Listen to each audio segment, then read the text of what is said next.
c'était plus une réflexion d'ordre général, sans vouloir attaquer personne, ni vraiment blesser personne.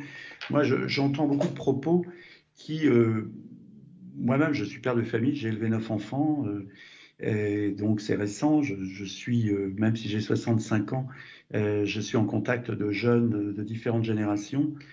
Je suis très effrayé de voir comment, depuis finalement la libération sexuelle, a créé l'idée que les sexes sont en guerre et qu'il faut présenter aux jeunes la sexualité comme un combat ou comme un danger. Je ne dis pas qu'il ne faut pas avertir les jeunes d'un certain nombre de réalités, mais concernant les maladies, l'hygiène, etc. Mais je suis très étonné. Il y a des cours d'éducation sexuelle qui sont faits dans les lycées, c'est intégré dans l'enseignement.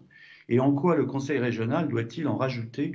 Est-ce qu'il faut vraiment que ce soit la puissance publique qui modèle les comportements privés de façon absolue?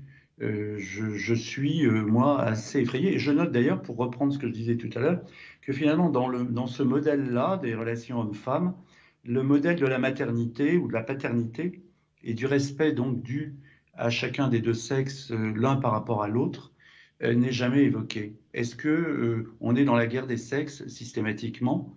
Il me semble que dans le sexe, il y a aussi de l'union. Et je ne le vois jamais.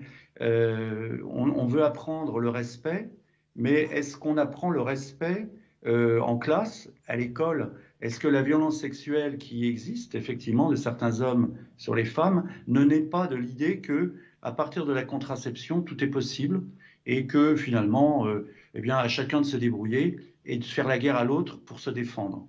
Je trouve que c'est une espèce d'autodéfense qui est la gauche. Ça m'amuse beaucoup de voir la gauche proclamer la nécessité de l'autodéfense. Je trouve ça assez triste.